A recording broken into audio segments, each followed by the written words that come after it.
Rewinder is a breath of fresh air to Puppet Combo's publishing repertoire, as this entry into their quickly increasing list of games published under the label Star. Wow, we're gonna have to censor quite a few words in the first 15 seconds, but I guess that's on us for becoming a horror game channel. As the label continues to spot talented developers who've refined their craft and proven they can deliver on the content they promise, games like these, but without a few of their aspects, are what we like to see from independent developers. In terms of our general thoughts on the content of this game specifically, overall, it's generally a good game since the paranoia you experience, the way your brain power is tested, your ingenuity, and your ability to finesse the antagonist really puts players to the test and simultaneously serves as a fun challenge. That being said, there are problems we have with a lot of aspects of the game, and these are what kept it from being the label's best in our opinion. Keeping it as vague as possible for this section, pacing and tone of the earlier part of the game more gives us an eerie, Night Stalker-like, subtle horror vibe. Think of what Chilla's art typically does. We think parts of the game after this have a more high-paced, action-oriented, rushed sort of feeling since most of what you're doing is being chased around, finding items, solving puzzles, being chased around, and so on. Obviously, horror games need their tension and release, i.e. having the player being in an almost mentally agonizing scenario at one point, and then to provide them a period of recovery after that, only to take it all away once that period has elapsed. Players need time to breathe, otherwise the scare wears off. Now we know what you're thinking. You're probably telling us right now, well, Saavrin, this whole tension and release thing exists in really linear and long drawn-out storylines. We disagree. If Rewind or Die could keep the same tone of dreadful eeriness with a few jumps here and there that it did in the early game, and applied that same theme to where most of the gameplay takes place, we think we'd be more satisfied with the product. In the same vein, although most of the early game is just you picking up items and placing them where they need to go, there was always that sense of foreboding, dare we call it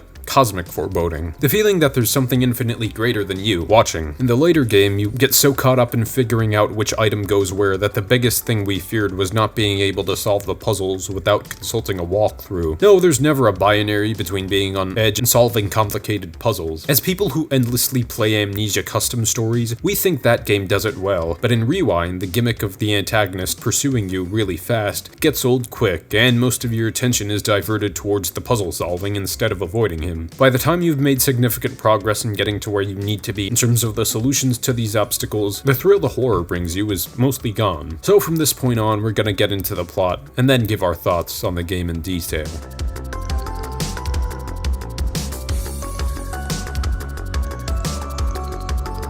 Here's Chapter 1. Our main character, Tony, works at a video store, and he's in his apartment when his roommate, Frankie, answers the phone. Frankie tells Tony he needs to return to work, which frustrates him, but he gets himself ready nonetheless. On his way to work, a crazy homeless guy in an alleyway grabs him and tells him to be careful, because tonight might be his last day alive. Tony tells him to piss off. A crucial rule to survive pretty much any piece of horror media: always listen to some crazy local and or vagrant. Those people might not be able to express it, but I'm pretty sure they're the protagonists of their own unreleased Final Destination installments. They can see the future. Anyway, once Tony starts his shift, unfortunately, he's saddled with a male Karen right at the start who complains that he's waited over 10 minutes and demands to see the manager. Wow, what an exceptionally long time to wait when workers are changing shifts. Clearly, this man has been coddled all his life, and as a result, we suspected he was the slasher right at the start. Tony apologizes, says that the place is short-staffed, and then Karen pays and leaves. A few minutes later, Tony hears a phone ringing in the staff room, and when he answers it, all he hears is an echoing voice. We think moments like this are why Netflix was made. After going back to the register, another customer appears and starts spouting off a bunch of random facts about movies before weeaboo running out of the store. We honestly love this guy because all he does is engage in friendly conversation about movies while paying for his stuff. We'd expect people who work in movie rentals to know a little trivia. There wasn't anyone behind him, so it's not like he was holding anything up. And then when we think it can't get any better, he Naruto's himself out of the store and into the night like a true champion. The world needs more people like him. Anyway, Tony finds his co-worker named Dave sleeping on a toilet. Then a reporter by the name of Timothy walks in and asks Tony about the recent disappearances in the area. Tony doesn't know much and Timothy leaves. Dave says the town has gone to the shits, and Tony agrees. Another rule of horror media: always trust the disaffected cynic. Subsequently, we play as Timothy, and he records his report on a cassette, then decides to go back to his office. He hears the sound of something crashing and takes a look at it. Among the wreckage, there's a decapitated pig's head, and after seeing it, he gets pushed to the ground. He gets up and is then killed.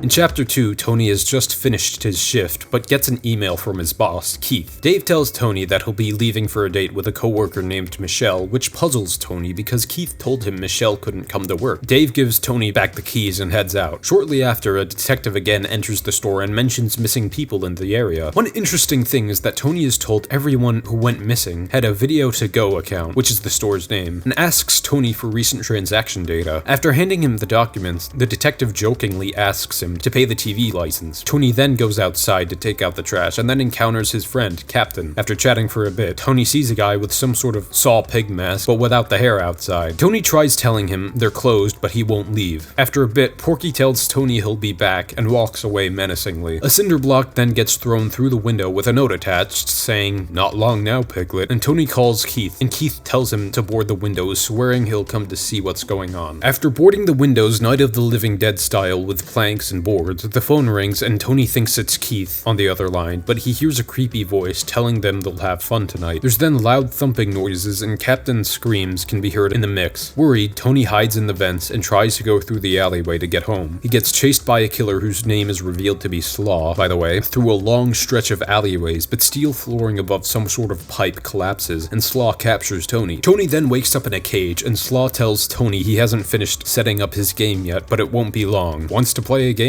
This is the Saw franchise's trump card we needed. Might as well call him Jigsaw from this point forward. Tony then finds a hole in the closet which leads him to the rest of the prison ward, which is flooded with what appears to be blood and guts for some reason. In a circuit puzzle, a valve that floods the story below with much more blood, and a tanning room. In this room, Tony finds a skeleton with a key in his mouth. Clever. If the player looks around thoroughly enough, they'll eventually find a key to the cell in the locker of a guy named Mike. After finding a crank that's used to lower the skeleton, Tony can use the key from the locker to get back into his cell to retrieve the fuse, which floated up. Around this time, Tony finds Captain alive, but trapped inside Slaw's incinerator. Tony tells Captain he'll find a way out. Lowering the skeleton from earlier gives Tony the basement key, which gives him access to the electrical room. Now this is where the use of items gets especially complicated. In this room, Tony uses the fuse to correct the temperature in a different part of the facility, and this causes Slaw to say, "Who's playing with my toys?" Slaw was definitely that one kid who offered you to trade a stack of like 15 Pokemon cards for one rare one because everybody was offering you trades and no one would shut up about it, so you just accepted his deal, but in hindsight it doesn't make sense, because if 15 Pokemon can beat Kyurem, why would the cost benefit be worth it, especially since you could just pair Kyurem with a marginally powerful Pokemon and have that stack beat easily? Oddly specific stories aside, in the same room there's also a piece of the electrical puzzle from earlier that was missing, and the player needs to put it into its place, and that will open a garage door to a room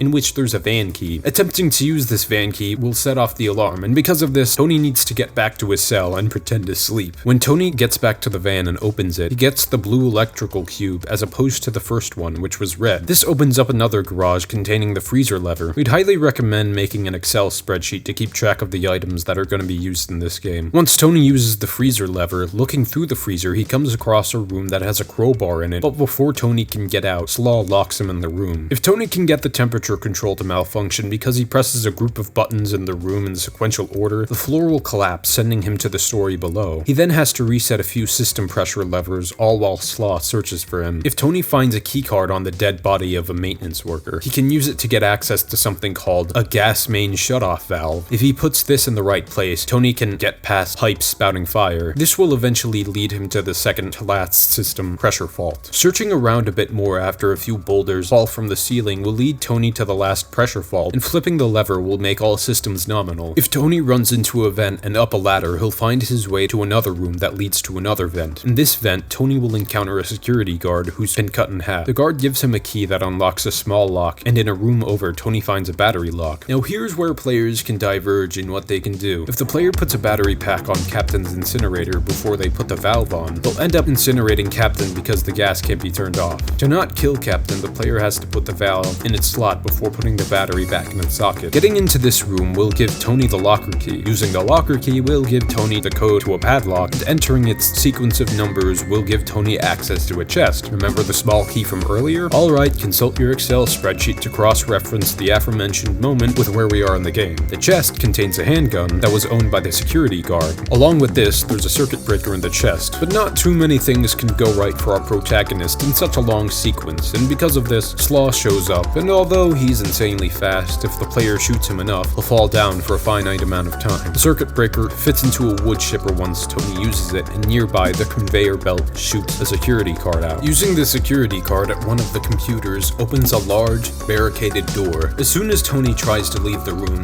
Slaw immediately shows up and attacks Tony, but apparently the crowbar is sharp enough to actually embed itself into Slaw and send him falling into the wood chipper. Also, this is an aside, but if you're playing through the game, and if you want to save the dog, you have to shoot 5 pig plushies scattered throughout the map. Then you have to light some sort of skull fire, then you have to beat the boss, who's a giant pig plushie, who sends what look like lost souls from Doom. If you beat him, you get bolt cutters, which you can use to break the dog's padlock. If everyone is saved, Tony, Captain, and the dog walk off into the sunset like champions, while Slaw's arm is seen coming out of the wood chipper. After the credits, the detective from earlier is shown alongside another detective interviewing Keith. After Keith denies his guilt, Slaw's mask is seen flashing over his head.